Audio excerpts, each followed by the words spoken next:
রবীন্দ্র বিশ্ববিদ্যালয় বাংলাদেশ এর স্থায়ী ক্যাম্পাস পরিদর্শন করলেন অন্তর্বর্তী সরকারের উপদেষ্টা সৈয়দা রিজওয়ানা হাসান।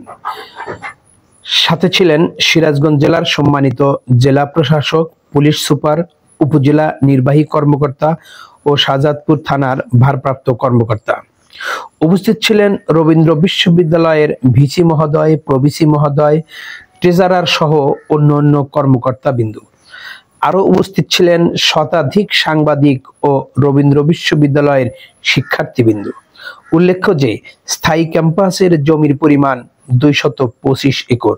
এর মধ্যে প্রাথমিক অনুমোদন 100 একর এবং নতুন আবেদন 125 একর। রবীন্দ্রনাথ ঠাকুরের পিতা দ্বারকানাথ ঠাকুরের এই এলাকায় বুড়ি পোতাজিয়ায় জমিদারি ছিল। গোচারণ ভূমি হিসেবেই এই জমিগুলো ব্যবহার হতো। 2015 সালে রবীন্দ্র বিশ্ববিদ্যালয়ের স্থায়ী ক্যাম্পাসের জন্য তৎকালীন সরকার ঘোষণা দেয়, কিন্তু দীর্ঘদিন এটা আলোর মুখ দেখেনি। দীর্ঘ 10 বছর পরে স্থায়ী ক্যাম্পাস এর নির্ধারিত স্থান পরিদর্শন করলেন সরকারের উচ্চ পর্যায়ের প্রতিনিধি। 2017 সাল থেকে অস্থায়ী ক্যাম্পাসে বিশ্ববিদ্যালয়ের কার্যক্রম পরিচালিত হচ্ছে।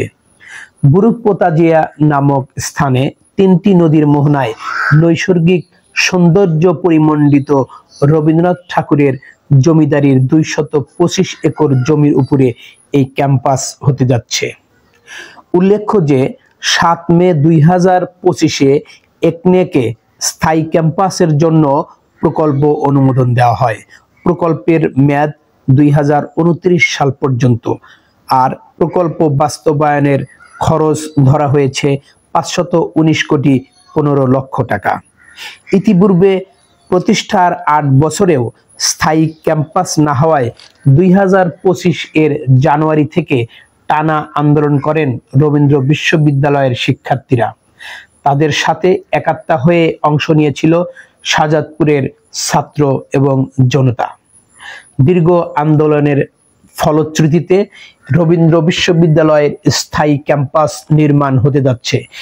এই ক্যাম্পাস হওয়ার ফলে এটা শুধু শাহজাদপুর নয়, এটা সিরাজগঞ্জ তথা বাংলাদেশের একটি উল্লেখযোগ্য প্রতিষ্ঠান হিসেবে বিবেচিত হবে, কারণ এখানে কৃষির উপরে, সাহিত্যের উপরে দেশীয় এবং আন্তর্জাতিক মানের বহু গবেষণা হবে বলে ধারণা করা হচ্ছে। আমরা এখন অপেক্ষায় আছি দৃশ্যমান স্থায়ী ক্যাম্পাসের জন্য। ধন্যবাদ। আসসালামু আলাইকুম রহমতুল্লাহ।